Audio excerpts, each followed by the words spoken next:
آج سارا دن پورا ملک ان 8 افراد کی زندگی اور خیر و عافیت کے لیے دعا گو رہا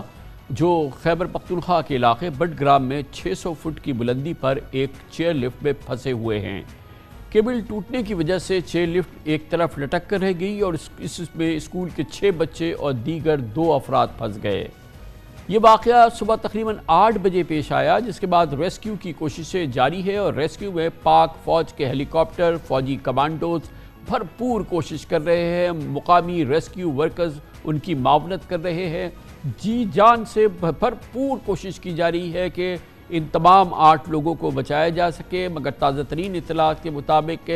ان کوششوں کے نتیجے میں اب تک 3 بچوں کو بچایا گیا ہے۔ کئی گھنٹے کی کوششوں کے بعد فوجی ہیلی کاپٹرز کے ذریعے کمانڈوز نے ان 3 بچوں کو اب تک ایک ایک کر کے ریسکیو کر لیا ہے، جبکہ باقی بچوں کو بچانے اور 2 اساتذہ کو بچانے کی اب بھی کوشش جاری ہے۔ یہ 5 افراد ابھی بھی اس لٹکی ہوئی چیئر لفٹ میں موجود ہے جو کہ ایک دھاگے سے لٹکی ہوئی ہے۔ مقامی لوگوں کی مدد سے کیبل کے ذریعے چیئر لفٹ تک ایک چھوٹی ڈولی کی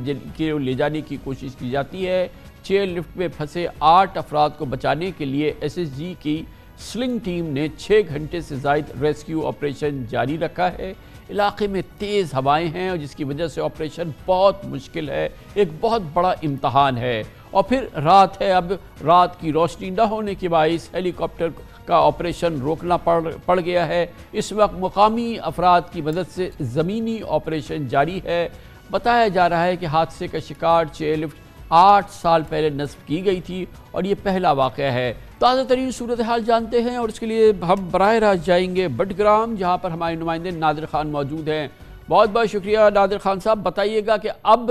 کیا یہ آپریشن کو روکنا پڑا ہے کیونکہ آبویسلی بالکل اندھیرا ہو چکا ہے، رات ہے، اور کیا اس وقت کی حالات ہے اس مقام پہ جہاں پر یہ چیئر لفٹ ہے؟ جی بالکل، اندھیری کی وجہ سے جو ہیلی آپریشن تھا وہ ایس ایس جی کمانڈوز کی جانب سے وہ گزشتہ 1 گھنٹے سے بند کیا گیا ہے۔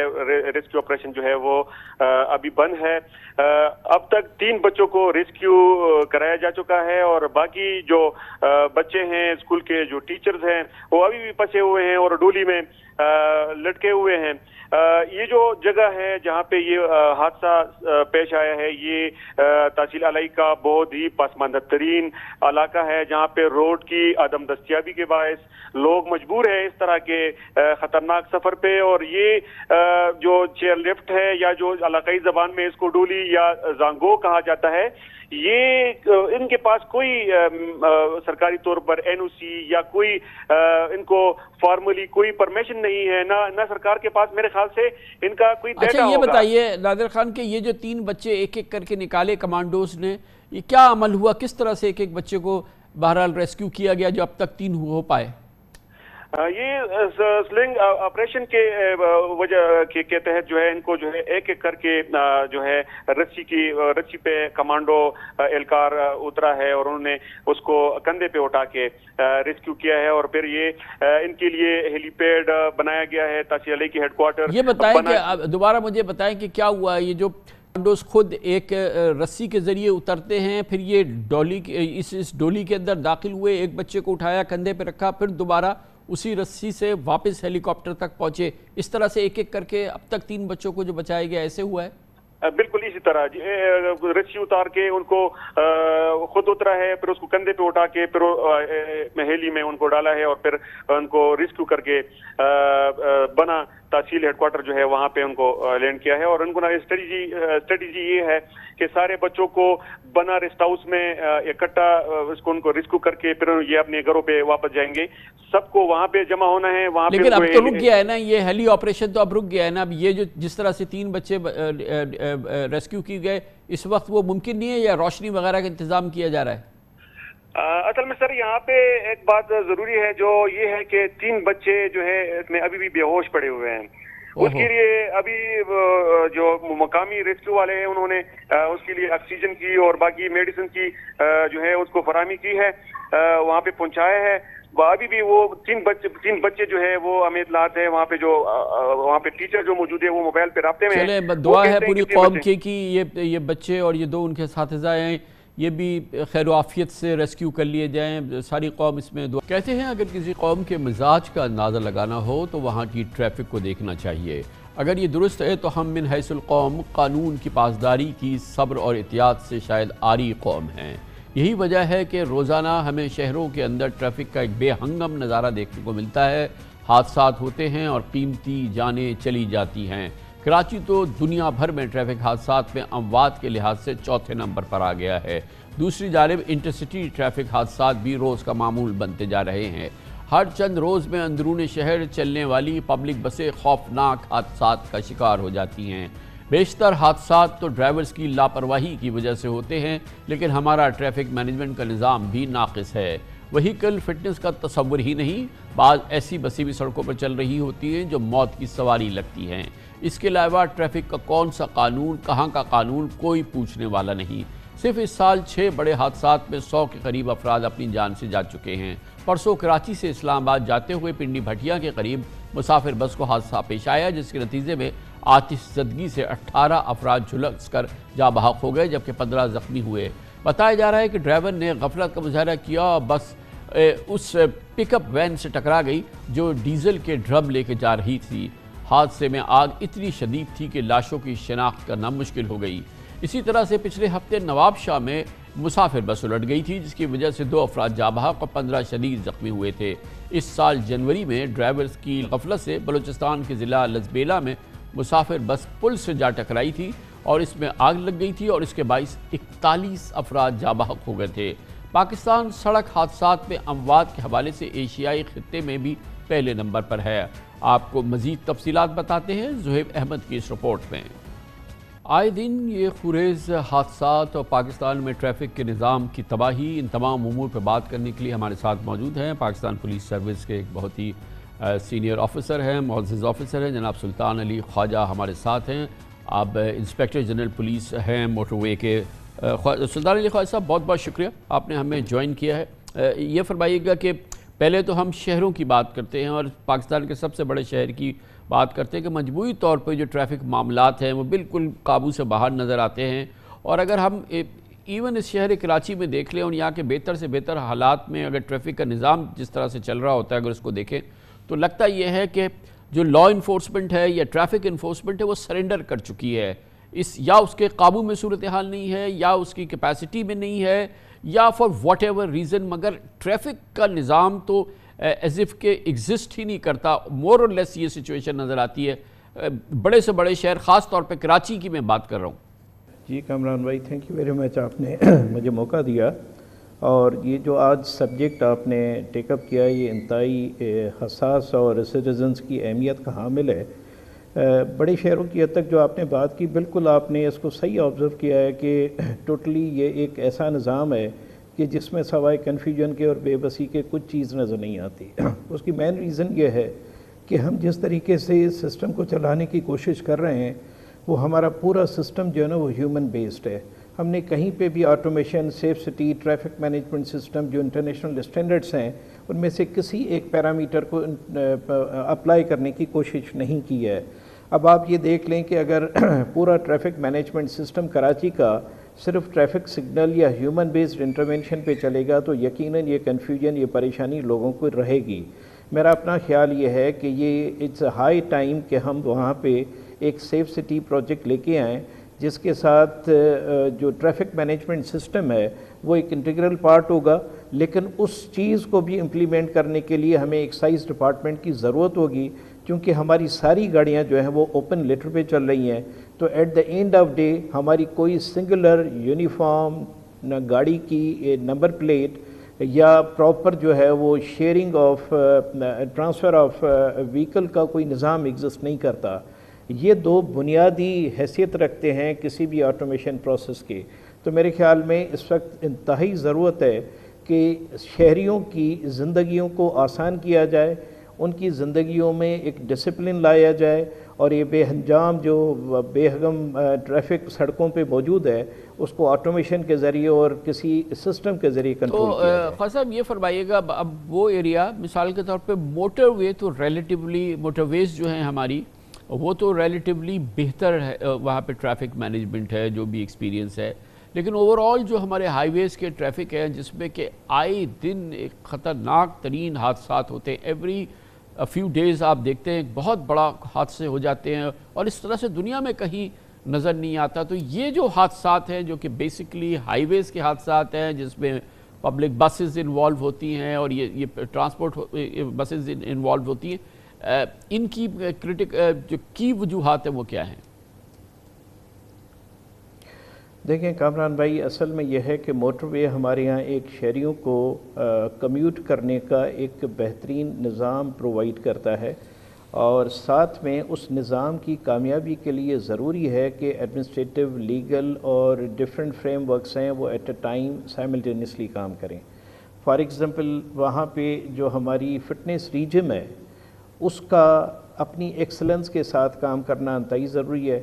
اور اگر وہ کام کر کے کسی طریقے سے اس کا پورا ڈیٹا ہمیں ایکسپوز نہ ہو، یا ہمارے جو پیٹرولنگ آفیسر ہیں اس کی ٹیبلیٹس پہ اگر وہ ڈیٹا اویلیبل نہ ہو، یا ایکسائز کا وہ ڈیٹا اویلیبل نہ ہو، تو یہ ساری وہ چیزیں ہیں جو ہماری پرفارمنس کی ایکسلنس کو کمپرومائز کرتی ہیں. تو میرے خیال میں ہم نے لوگوں کو ایک سہولت تو فراہم کر دی ہے،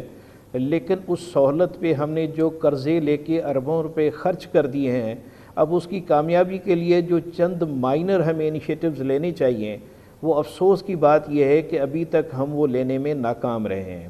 اور اس میں چاہیے یہ کہ ہم سارے الائڈ ڈپارٹمنٹ، جو سارے پروونسز کی ایکسائز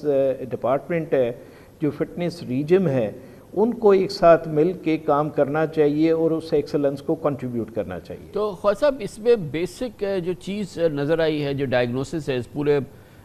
ٹریفک ویورڈنس کا، پاکستان بدترین ٹریفک مینجمنٹ کا شکار ہے، تو اس کی دو چیزیں ابھی آپ کی گفتگو میں سامنے نظر آئیں. ایک تو ہمارے یہاں ایک یونیفارم جو وہیکل رجسٹریشن نظام نہیں ہے، جو کہ پراپر جیسے دنیا بھر میں ہوتا ہے، ہر کسی سویلائز کنٹری کے اندر ہے، وہ ایک تو اس سے ہماری ہے. اور اس کے بعد پھر جو پروونشل نظام کے اندر جو وہیکل فٹنس کا نظام جیسے دنیا میں ہوتا ہے اس سے آ رہی ہے. یہ دو چیزیں ہمیں اگر نیشنل بنیاد پہ، قومی بنیاد پہ کریں تو ہم اپنے ٹریفک کو بہتر کر لیں گے، اور اس سے ایک ہماری پوری قوم میں ڈسپلن آ جائے گی. کیا یہ ڈیڈکشن صحیح ہے جو میں نے ابھی آپ سے عرض کیا؟ کامران بھائی بالکل آپ کی آبزرویشن صحیح ہے. یہ دو مین پیرامیٹرز ہیں، لیکن اس کے ساتھ ایک اور پیرامیٹر، امپورٹنٹ پیرامیٹر آٹومیشن کا ہے. ہم جتنی ٹریفک پاپولیشن بڑھ گئی ہے اور جتنا روڈ پریشر آ گیا ہے، اس کو اگر ہم آٹومیشن کی طرف نہیں لے جائیں گے تو ہماری وہ کامیابی نہیں ہوگی. اس کے علاوہ ایک اور چیز جو انتہائی ضروری ہے وہ یہ ہے کہ ہم کوئی ایسا کریڈٹ اور ڈسکریڈٹ سسٹم لے کے آئیں. ہماری جو لائسنس ہے اس میں فار ایگزامپل کسی نے بھی کہیں وائلیشن کی تو نہ صرف اس کو انفورسمنٹ کی ٹکٹ ایشو ہو، لیکن ساتھ میں اس کا وہ ڈسکریڈٹ آٹومیٹیکلی اس کے سسٹم میں چلا جائے، تاکہ آفٹر سرٹن پوائنٹس اس کا لائسنس ہی اسے واپس لیا جائے. تو یہ بھی انتہائی ضروری ہے کہ ہم اس قسم کے پروسیجرز کو جو ہے وہ اس میں اڈاپٹ کریں. بہت بہت شکریہ جناب سلطان علی خواجہ، آئی جی پولیس موٹر ویز ہمارے ساتھ تھے. کمرشل بریک، اس کے بعد ذکر کریں گے سابق وزیر اعظم عمران خان کے حوالے سے ان کے سیاسی مستقبل پہ اثر انداز ہے توشہ خانہ کیس ہے. اس کیس میں عمران خان کو عدالت سے، ڈسٹرکٹ سیشن جج کی عدالت سے، سیشن جج کی عدالت سے سزا ہو چکی ہے. یہ معاملہ، اس کی اپیل ایک ہوئی ہے، اس سے متعلقہ اپیل اسلام آباد ہائی کورٹ میں، مگر اب یہ معاملہ سپریم کورٹ آف پاکستان میں پہنچ چکا ہے، جہاں پر ایک 3 رکنی بینچ سے چیف جسٹس آف پاکستان کی سربراہی میں تشکیل ہو چکی ہے، اور کل اس کی پہلی سماعت ہوگی. عمران خان کے سیاسی مستقبل کے حوالے سے یہ بہت امپورٹنٹ کیس ہے، اور اس توشہ خانہ کیس کی سزا کی اپیل سپریم کورٹ میں، اس کا فیصلہ یقینی طور پہ ایک بہت اہم معاملہ ہے. اس کی بات کریں گے چھوٹے سے وقفے کے بعد. پاکستان تحریک انصاف کے چیئرمین عمران خان اسلام آباد سیشن عدالت کی جانب سے توشہ خانہ کیس میں مجرم قرار دیے جانے کے بعد سے پچھلے 17 روز سے اٹک جیل میں قید ہیں. عمران خان نے توشہ خانہ کیس میں فیصلوں کے خلاف اسلام آباد ہائی کورٹ سے رجوع کر رکھا ہے. دوسری جانب کل سپریم کورٹ اسلام آباد ہائی کورٹ کے توشہ خانہ کیس واپس ٹرائل کورٹ کو بھیجنے کے خلاف تحریک انصاف کی درخواست پر سماعت کرے گا.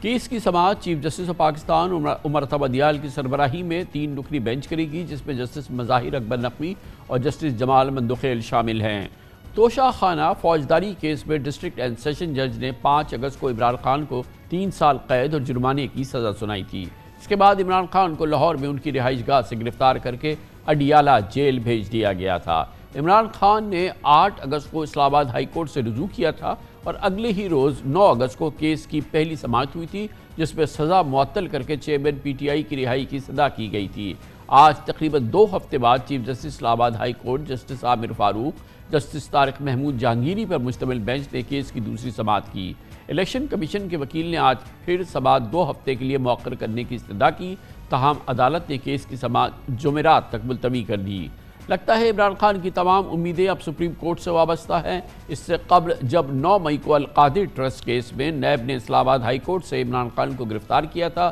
تب سپریم کورٹ سے ہی عمران خان کو ریلیف ملا تھا۔ سپریم کورٹ نے عمران خان کی گرفتاری کو غیر قانونی قرار دیتے ہوئے فوری رہا کرنے کا حکم دیا تھا اور احاطہ اسلام آباد ہائی کورٹ سے گرفتاری پر سخت برہمی کا اظہار کیا تھا۔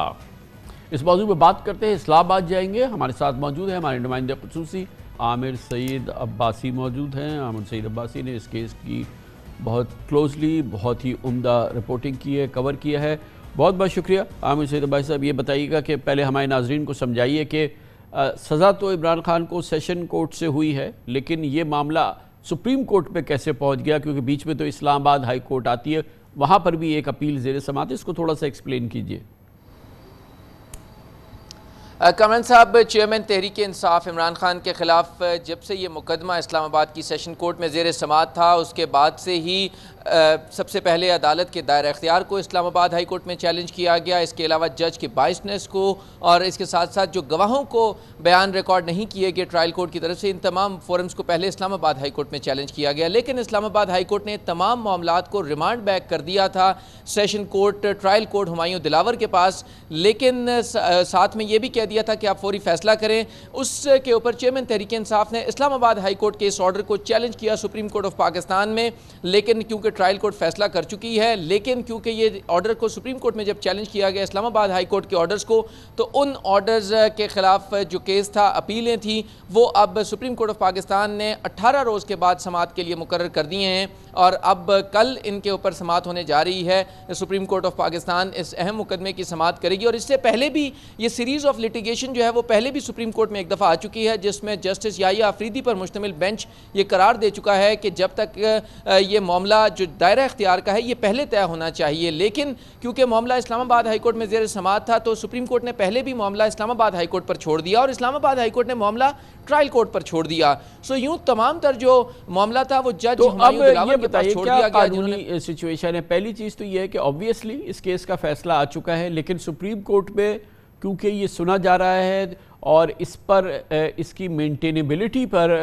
آؤٹ رائٹ کوئی آبجیکشن نہیں کیا رجسٹرار نے، یہ کہہ کے کہ فیصلہ آ چکا ہے، گویا کہ سپریم کورٹ اس کو سننا چاہتی ہے۔ اور یہ بتائیے کہ اس سپریم کورٹ میں سماعت کے کیا اثرات ہو سکتے ہیں؟ جو اصل فیصلہ آ گیا ہے سیشن کورٹ سے، گو کہ یہ معاملہ ایجیٹیٹ ہو رہا تھا، آرگو ہو رہا تھا، یا اس پر اپیل تھی کہ اس کا دائرہ اختیار نہیں تھا، تو اب اس کے کیا اثرات ہو سکتے ہیں؟ اور امپورٹنٹ بات یہ ہے کہ سپریم کورٹ اس کیس کو سن رہی ہے کہ اس کے باوجود کہ یہ فیصلہ آ چکا ہے۔ کامران صاحب،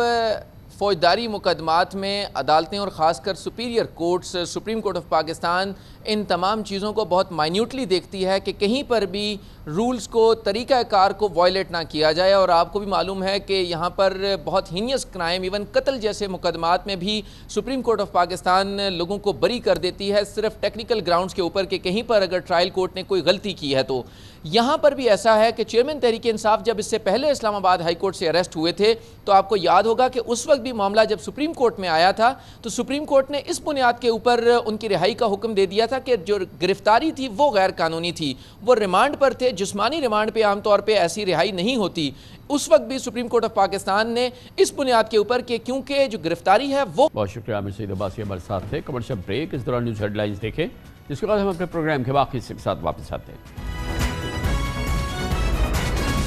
آپ دیکھ رہے ہیں خبروں، تبصروں اور تجزیات پر مبنی پاکستان کا سب سے معتبر نیوز شو دنیا، کامران خان کے ساتھ۔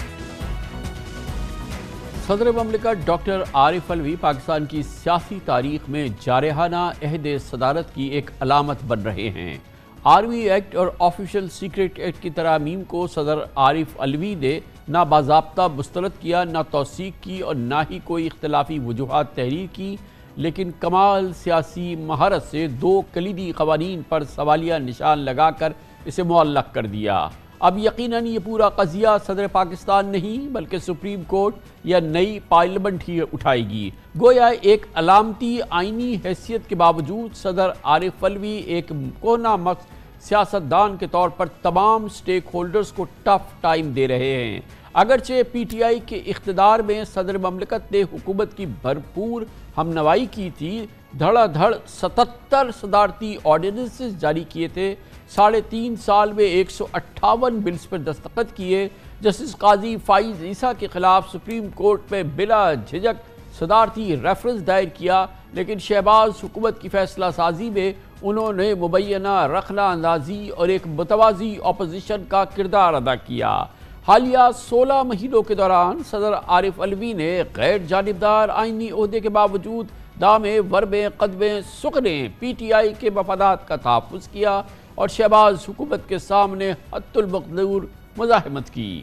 شہباز شریف کے بطور وزیر اعظم انتخاب کے بعد صدر عارف علوی نے طبیعت خراب ہونے کا عذر پیش کر کے ان سے حلف لینے سے معذرت کر لی۔ یہ ملکی تحریک کا پہلا واقعہ تھا، کیونکہ اس سے قبل نظریاتی اختلاف کے باوجود صدر پرویز مشرف نے یوسف رضا گیلانی سے، صدر آصف زرداری نے نواز شریف سے اور صدر ممنون حسین نے عمران خان سے عہدے کا حلف لیا تھا، مگر صدر علوی نے گریز کیا۔ ان کی غیر موجودگی میں سابق وزیر اعظم شہباز شریف سے چیئرمین سینیٹ صادق سنجرانی نے حلف لیا تھا۔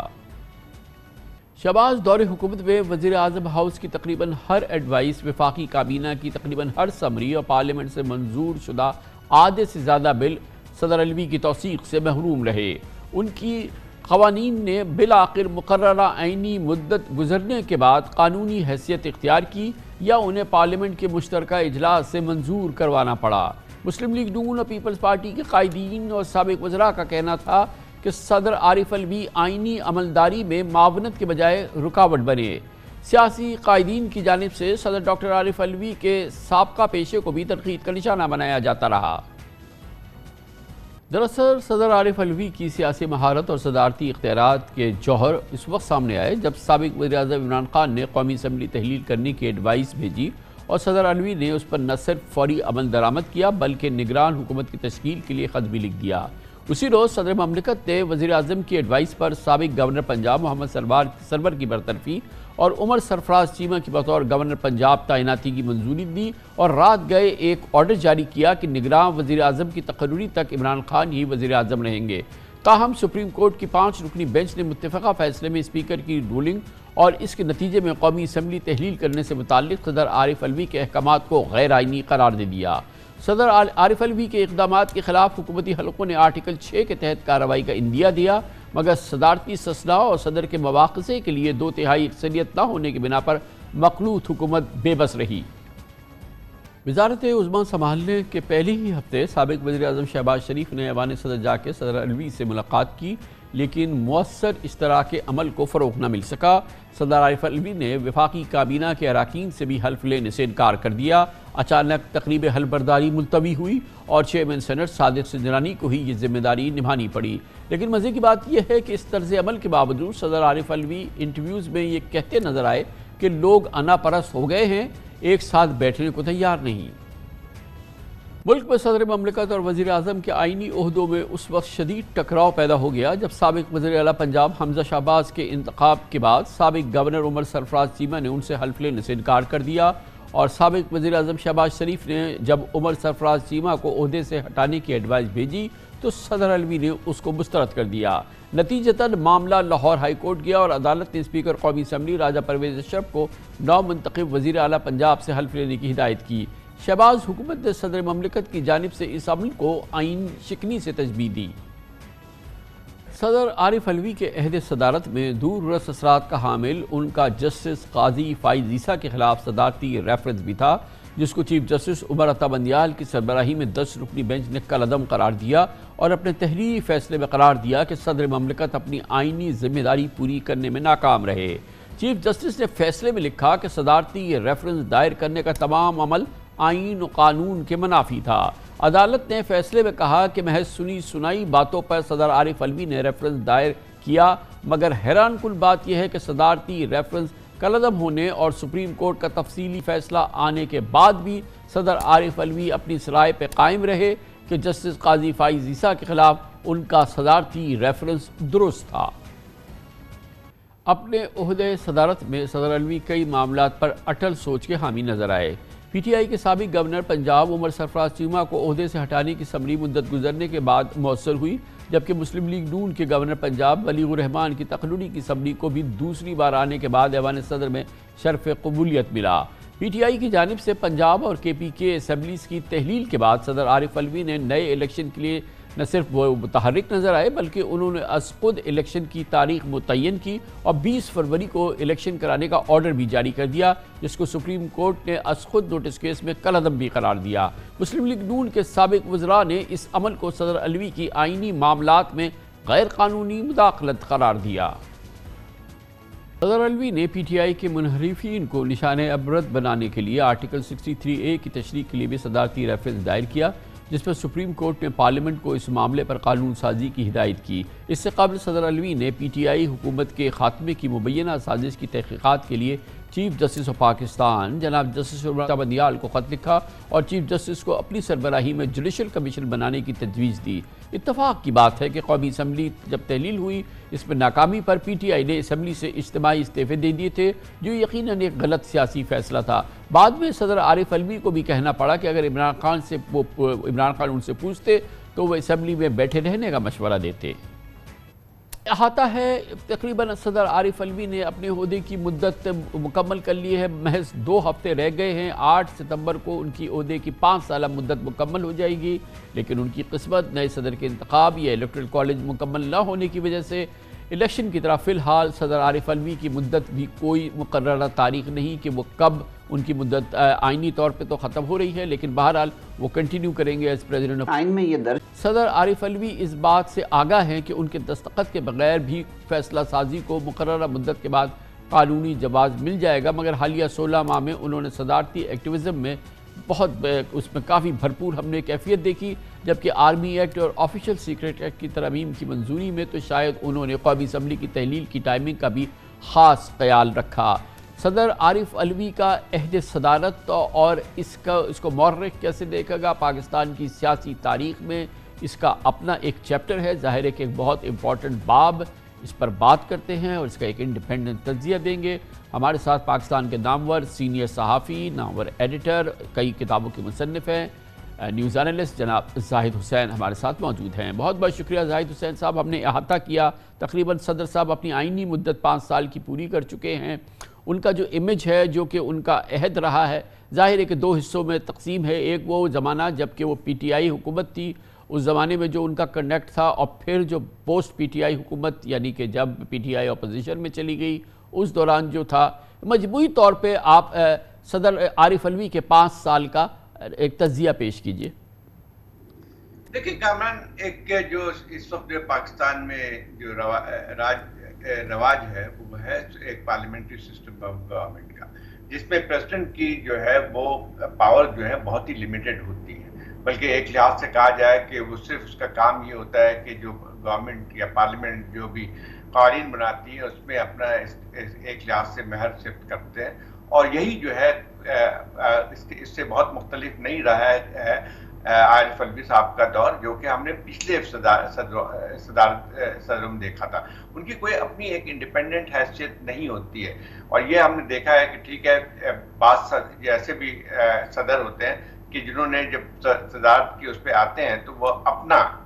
جو ہے وہ پارٹی کے ساتھ ایسوسیشن ختم کر لیتے ہیں، لیکن ایسا ممکن نہیں ہوتا ہے۔ تو میں خاص سمجھتا ہوں کہ لیکن زاہد صاحب یہ بات آپ کی اس حد تک تو صحیح ہے کہ وہ ایک ربر سٹیمپ رہے، جو کہ پاکستان کے آئین میں ہم نے تجویز کیا ہے صدر کی پوزیشن کو، لیکن جو گزشتہ 16 مہینے میں ان کی ہم نے ایکٹیویزم دیکھی، اس کی تو کوئی مثال نہیں ملتی۔ گو کہ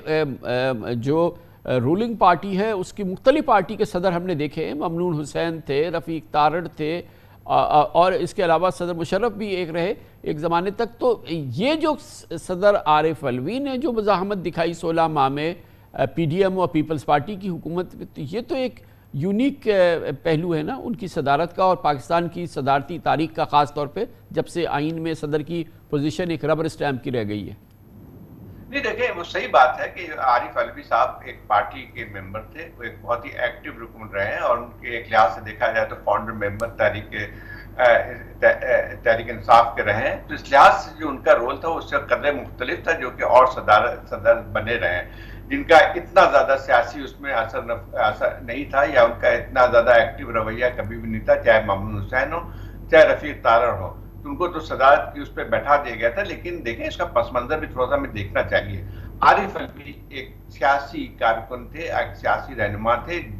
جبکہ صدر بننے سے پہلے، اور اس کے بعد جب صدر بنے ہیں تو وہ بھی جو پی ٹی آئی کی گورنمنٹ میں، تو یقینی بات یہ ہے کہ وہ ایک اپنی پارٹی کی لائن کو ٹو کرتے رہے، اور وہی ہم نے دیکھا کہ وہ جو ہے 16 ماہ کے عرصے میں انہوں نے یہی چیز کی ہے۔ لیکن اس میں ایک اور بات بھی آتی ہے کامران، کے باوجود اس کے کہ ایک پی ٹی آئی کے وہ کے نامزد شدہ تھے، لیکن یہ بھی تھا کہ 16 مہینے میں جہاں پہ انہوں نے بہت ساری جو ہے چیزوں کے اوپر جو ہے اختلاف رائے بھی دیا، لیکن اس میں آپ یہ بھی ذرا دیکھیں کہ بہت سارے چیزوں پہ انہوں نے جو گورنمنٹ پہ کوئی ریزسٹنس اس طرح کی نہیں کی جو کہ سمجھی جا رہی تھی کہ وہ ریزسٹنس کریں گے۔ بہت سے قوانین اس حکومت کے دور میں پاس ہوئے ہیں، اس کو انہوں نے جو ہے اس پہ اپنے یعنی جو ایسنٹ تھی اس میں دی ہے، اور اس میں جو ہے میرے خیال ایک 16 مہینے کے آپ دیکھ لیں، اس میں بہت سارے ایسے قوانین تھے، بہت سارے ایسے اپوائنٹمنٹ تھی جن کو صدر کی مرضی ضروری ہوتی ہے، وہ دیے گئے تھے۔ لیکن ابھی جو حقیقت ہوئی ہے وہ جو ہے جس کی وجہ سے تمام تنازع کھڑا ہوا ہے، وہ اب جو ہے ہوا ہے جو کہ اس نئے اس لا کے 2 بلز کے اوپر جو ہے وہ کھڑا ہوا ہے، جس میں ان کا کہنا یہ ہے کہ انہوں نے اس پہ دستخط نہیں کیے۔ اور یہ بات جو ہے ٹھیک ہے، ان کی ایک بات ضرور ہو سکتی ہے کہ ان کی ایک انڈسکریشن نظر آتی ہے کہ اگر فرض کیجئے وہ ان کو قابل قبول نہیں تھا، وہ یہ جو ہے تو ان کو چاہیے تھا کہ اس پہ اپنے جو کہ طریقہ کار ہوتا ہے کہ اس پہ جو ہے لکھ کے اپنے نوٹ کے دے کے اس کو واپس کرتے، لیکن شاید انہوں نے ایسا نہیں کیا۔ اچھا زاہد صاحب، اس پہ روشنی ڈالیے کہ یہ دونوں لاز جو ہیں اس حوالے سے ظاہر ہے کہ ایک حلقے میں ہیومن رائٹس آرگنائزیشن میں ایک بڑی سیریس ریزرویشنز ہیں، اور بظاہر یہ جو حکمراں جماعتیں تھیں ان کی بھی اپنی ریزرویشنز تھیں، اور اس کے بعد پھر یہ بہرحال جس انداز سے بھی انہوں نے اس کو منظور کیا، آپ نے دیکھا کہ وہ بالکل at the fag end of the parliament انہوں نے اس کو اپروو کیا، اور بظاہر انہوں نے اس کو ایسے وقت پہ پریزیڈنٹ کے پاس بھیجا کہ اسمبلی کی مدت ختم ہو جائے اور پریزیڈنٹ کے پاس یہ چوائس نہ ہو پائے کہ جو آئین کی روح ہے کہ وہ واپس آ جائے پارلیمنٹ کے پاس۔ گویا کہ انہوں نے ان دونوں قوانین کو پریزیڈنٹ کے کورٹ پہ پھینک کے آگے چلے گئے، یعنی کہ اپنی ان کی مدت پوری ہو گئی، اور پریزیڈنٹ کے پاس اس چوائس کو نہیں چھوڑا کہ وہ پارلیمنٹ کے پاس بھیجیں۔ پھر پریزیڈنٹ عارف علوی جو خود ایک بہت ہی سینئر سیاستدان ہیں، انہوں نے پرہیپس یا یہ کہ بہرحال کسی بھی طرح سے یہ کیفیت کو جنم دے دیا ہے کہ انہوں نے بھی اس کو اپروو نہیں کیا اور اس بال کو سپریم کورٹ پہ بھیج دیا۔ یہ بھی ایک بڑا دلچسپ پس منظر ہے نا، جس پہ عارف علوی نے ایک بڑا ڈیسائسو رول پلے کیا at the end of the whole thing, یہ جتنا ہوا ہے۔ دیکھیں کامران، اصل بات یہی آتی ہے، دیکھیں ساری توجہ اس وقت تمام مباحثہ بحث چل رہی ہے کہ کیا ان کا طریقہ کار صحیح تھا یا غلط تھا۔ میرا خیال یہ ہے کہ اس پہ سوالیہ نشان تو ضرور موجود ہیں، کیونکہ ان کو ایک پوری کارروائی کرنی چاہیے تھی، لیکن شاید انہوں نے نہیں کی۔ لیکن اصل مسئلہ جو ہے اس وقت جس پہ آپ ابھی بات کر رہے ہیں، وہ اصل مسئلہ ہے کہ وہ جو قوانین جو بنائے گئے ہیں اس کے بارے میں جو ہے بہت سارے اعتراضات بھی ہیں اور بہت سارے خدشات بھی ہیں، اور سب سے بنیادی چیز آتی ہے کہ کیا وجہ تھی کہ حکومت نے جاتے جاتے اس قسم کے قوانین بنانے شروع کیے، کیا جلدی تھی۔ دوسری بات یہ آتی ہے کہ جس میں خاص طور پہ آفیشیل سیکرٹ ایکٹ ہے یا جو ہے اس میں ترمیم کی بات ہے یا آرمی ایکٹ میں ترمیم کی بات ہے، دیکھیں اس کے اوپر جو خدشات ہیں جو بعض پارٹیوں کے اور جو ہیومن رائٹس جو آرگنائزیشنز کو، وہ بالکل صحیح ہیں، کیونکہ دیکھیں پاکستان کی ایک تاریخ رہی ہے کہ جو ہے اس قسم کے قوانین جو بنتے ہیں اس کی ایک خاص آبجیکٹیو ہوتا ہے، ایک وجہ ہوتی ہے، اور وہ وجہ وہ صاف ہمیں نظر آتی ہے کہ ایسے قوانین جو ہے عام طور پہ سیاسی مخالفین کے لیے استعمال کیے جاتے ہیں،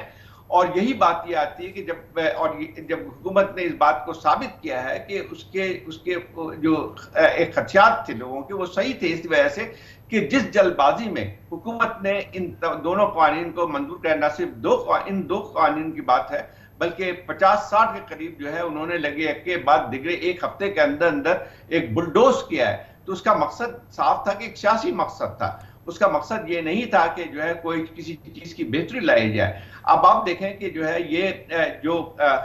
جو پاورز دیے گئے ہیں باوجود اس آرمی ایکٹ میں اور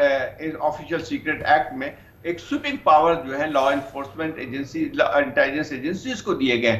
یہ بات صحیح ہے کہ سینٹ میں اس کے خلاف جو ہے آواز اٹھی اور اس کی وجہ سے کچھ اس میں ترمیم ضرور کی گئی، لیکن اس کے ساتھ اس کی بات جو اگر ہم دیکھیں کہ اس میں جو ہے وہ ابھی تک جس طرح ایک سویپنگ پاور دی گئی وہ موجود ہیں. اور سب سے بڑا سوال یہ جو آتی ہے کہ اتنی جلدی کیا تھی ان کی ترامیم کے. تو میں سمجھتا ہوں اس کی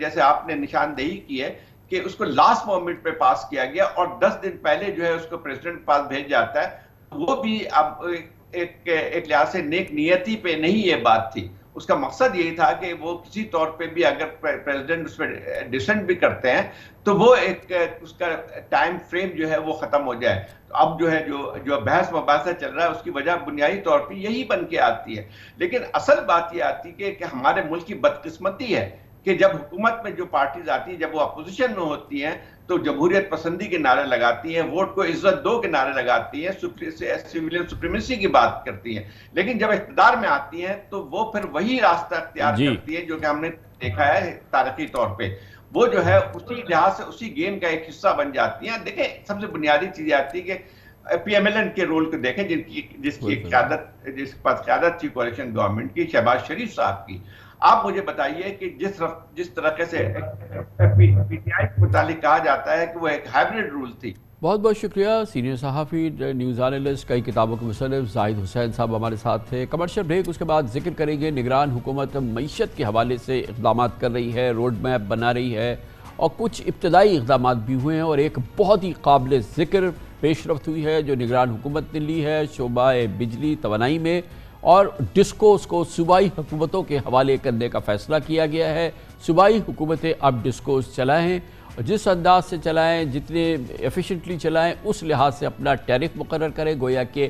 ہر صوبے میں الگ الگ بجلی کی قیمت ہوا کرے گی اور یہ اب ایک نیا اور بہت ہی امپورٹنٹ قدم اٹھایا ہے خاص طور پہ اس نگران حکومت نے. اس کے بہت دوررس اثرات ہوں گے پاکستان کے گردشی قرضوں پر اور پھر اس پورے معاملے کے حوالے سے جو پاکستان میں شدید بحران ہے اس کو ایڈریس کرنے میں مدد ملے گی. بہت ہی اچھا قدم اٹھایا ہے نئی حکومت نے. اس پر ہم بات کریں گے چھوٹے سے وقفے کے بعد.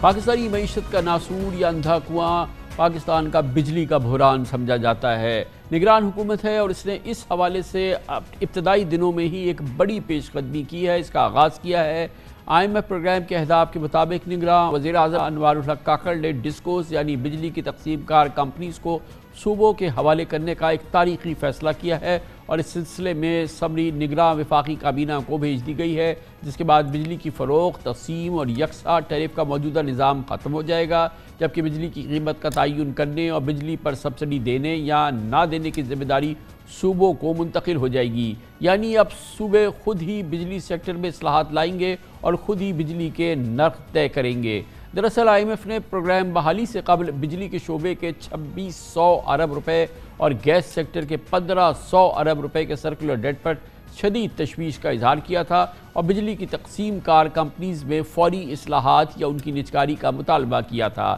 یقیناً بجلی کی ترسیل اور تقسیم کے نقصانات کے علاوہ بجلی کی چوری اور بلوں کی عدم وصولی ایک سنگین مسئلہ ہے. ڈسکوز کے مجموعی نقصانات 18% سے زائد ہیں. پشاور کی پیسکو اور سکھر کی سیپکو کے سالانہ نقصانات 35% سے بھی زیادہ ہے. موجودہ نگراں وزیر پاور اور انرجی سید محمد علی نے 3 سال پہلے ہمیں ایک انٹرویو میں کہا تھا کہ ڈسکوز کی نجکاری یا اصلاحات کے بغیر بجلی کے بحران پر قابو میں لانا بالکل ناممکن ہوگا. اب محمد علی خود اس وزارت کے نگران وزیر بھی ہیں.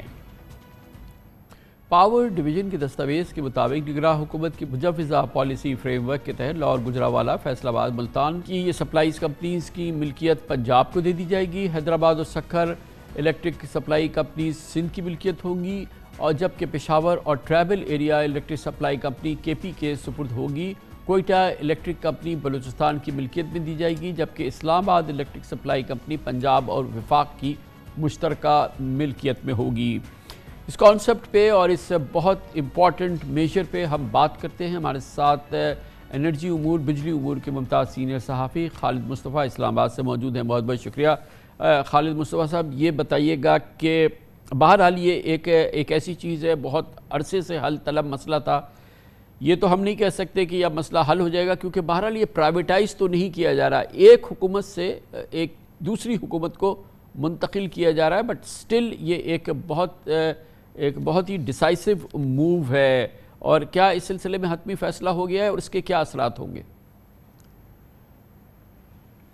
جی السلام علیکم کامران صاحب، بہت بہت شکریہ آپ نے مجھے اپنے پروگرام میں دعوت دی۔ دیکھیں، آپ کو یہ پوری طرح اندازہ ہے اور آپ نے بڑی اچھی انٹرو میں بھی کہا ہے کہ جو سرکو ڈیٹ ہے ایک ایسا ایشو ہے پاکستان میں جس کی وجہ سے تمام کا تمام جو پاور سیکٹر ہے وہ انسسٹینیبل ہو چکا ہوا ہے، اور اس وقت 2.6 ٹریلین کا سرکو ڈیٹ ہے، اور جو ریسیویبلز ہیں 1.8 ٹریلین کے ہیں، اور جو پر منتھ جو سرکو ڈیٹ بلڈ ہوتا ہے وہ 36 بلین کا ہو رہا ہے۔ تو اس ساری صورتحال کو دیکھتے ہوئے، اور گورنمنٹ سبسڈی بھی بہت زیادہ دیتی ہے، ٹیرف بھی بہت زیادہ انکریز کرتی ہے، لیکن اس کے باوجود مسائل جو ہے وہ حل ہونے نہیں پا رہے۔ اس کی مین وجہ یہ ہے کہ صرف فنانشل ایئر 23 میں صرف اور صرف ہمارا جو لاسز کی مد میں جو سرکو ڈیٹ بڑا ہے وہ 394 بلین کا ایڈیشن ہوا ہے اس میں، ٹھیک ہے۔ اس میں 125 بلین کے سسٹم لاسز ہیں اور 249 بلین کے ریکوری لاسز ہیں۔ اب یہ جو ریکوری ہے اور جو تھیفٹ ہوتی ہے، یہ فیکچولی یہ آ جاتا ہے، ایڈمنسٹریٹو ایشوز آ جاتے ہیں، اور یہ پروونشل گورنمنٹس کی ڈومین میں آ جاتی ہیں یہ چیزیں۔ اسی لیے اس چیز کو، اس ہول کو بند کرنے کے لیے فیڈرل گورنمنٹ نے یہ یعنی پالیسی بنائی ہے کہ کیوں نہ ہم یہ صوبوں کو ڈول آؤٹ کر دیں ساری کی ساری جو ڈسکوز ہیں، تاکہ جو ریکوری ہے وہ بہتر ہو جائے، کیونکہ ان کے پاس جو ہے پولیس ان کے پاس ہوتی ہے، ان کے پاس اور بھی رینجرز کی بھی وہ ہیلپ لے سکتی ہے، جیسے کراچی میں لیا جا سکتا ہے۔ تو یہ تمام جو ایجنسیز ہیں سیکیورٹی کی، ان کو بروئے کار لا کے یہ اپنی ریکوری کو بہتر کر سکتے ہیں، اور تھیفٹ کے اگینسٹ کوئی اچھا یہ بتائیں اس کے ساتھ ساتھ اب اس کے ساتھ ساتھ یہ اپنے ریلیونٹ ٹیرفز بھی ڈٹرمن کریں گے، اور وہ جو ایک یونیورسل ایک سسٹم ہم نے پاکستان میں رکھا تھا کہ پورے ملک میں ایک ہی ٹیرف ہو، وہ اب ہم اس کو بریک کرنے جا رہے ہیں، اور اب ہر صوبہ اپنے ٹیرف کی تعین کرے گی۔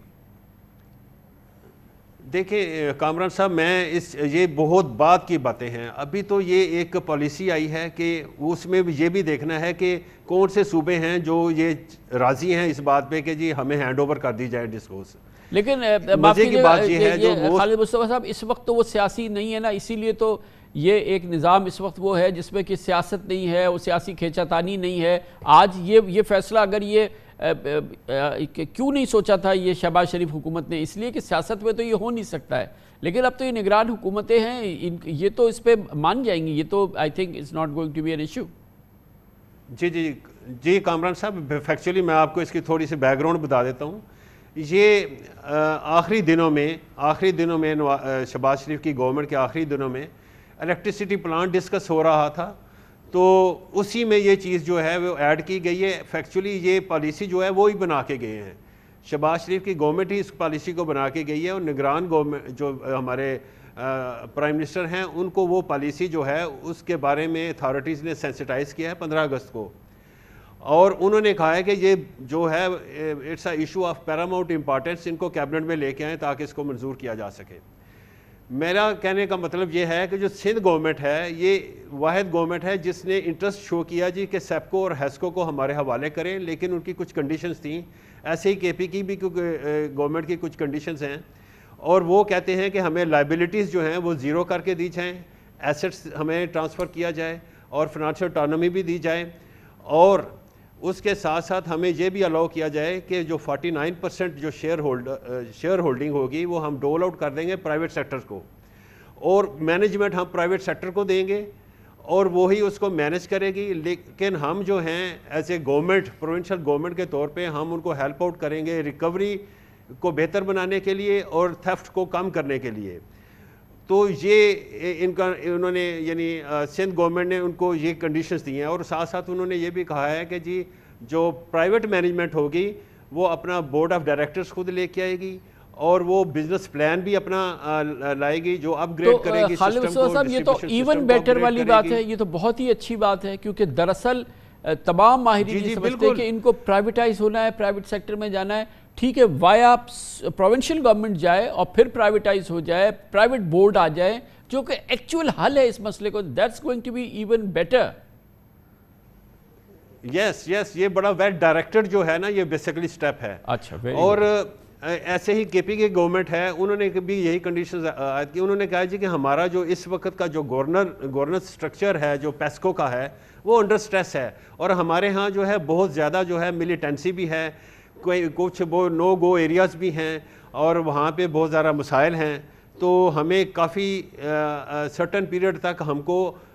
جو ہے وہ اپنی کیپیسٹی کو بلڈ کرنے کے لیے فیڈرل گورنمنٹ کی طرف سے ہمیں جو ہے نا وہ اسسٹنس کی ضرورت ہوگی جو ہماری کیپیسٹی بلڈنگ بھی کرے. تو اس قسم کی وہ باتیں آ رہی ہیں. لیکن as far as the Punjab government is concern, تو پنجاب کی جتنی بھی 4 جو ڈسکوز ہیں وہ تقریباً ایفیشینٹ ہیں، تو ان کو کوئی پرابلم نہیں ہوگی. لیکن مزے کی بات یہ ہے کہ یہ ویل ڈائریکٹڈ جو ہے ایک انیشیٹو لیا گیا ہے،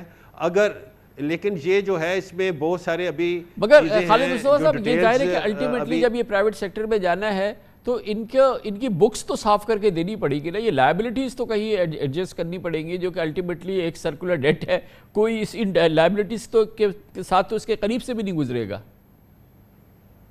بالکل. تو وہ یہی کہہ رہے ہیں کہ ہمیں الاؤ کریں، لیکن بابو زین اسلام آباد جو ہیں وہ چاہتے ہیں، وہ یہ کہہ رہے ہیں جی کہ آپ پرائیویٹ سیکٹر کو شیئر ہولڈنگ میں شامل نہ کریں. لیکن سندھ گورنمنٹ کہہ رہی ہے کہ یہ ہمیں الاؤ کریں کہ 49% جو شیئرز ہیں وہ ہم جو ہیں وہ ڈول آؤٹ کر دیں پرائیویٹ سیکٹر کو، اور وہ مینجمنٹ بھی ان کو دے دیں، اور 51% جو ہوگا وہ سندھ گورنمنٹ کا شیئر ہوگا. اور اس طریقے سے پرائیویٹ سیکٹر اور پبلک سیکٹر یعنی PPP کے موڈ کے تحت جو ہے ہم اس کو اپنی دونوں جو ڈسکوز ہیں ان کو لے کے چلیں گے. بہت شکریہ جناب خالد مصطفیٰ. اگر اس پہ عمل ہو جاتا ہے، ایک بہرحال بہت سالڈ ابتدا ہو گئی ہے، اور اس کا الٹیمیٹ یہ ہے کہ یہ ڈسکوز جو ہیں یہ پرائیویٹ سیکٹر میں چلی جائیں، پرائیویٹ مینجمنٹ میں چلی جائیں، پرائیویٹ بورڈ ان کے بن جائیں، پروفیشنلز جو ہیں ان کو چلائیں اور پھر ایک بزنس پلان کے تحت چلائیں، اور اس طرح سے نہ چلائیں جیسے اب تک چل رہا ہے. اگر اس پہ عمل ہو گیا ٹائم لگے گا، مگر یہ بہت بڑا پاکستان کا مسئلہ ہے جو ایڈریس ہو جائے گا، اور اس کا اگر حل نکل آتا ہے تو یہ بہت بڑا گیم چینجر ہوگا. اس کے ساتھ ہی ہمارے آج کے پروگرام کا اختتام ہوتا ہے. کل آپ سے پھر ملاقات ہوگی انشاءاللہ. کل تک کے لیے کامران خان کو اجازت. اللہ حافظ ناصر.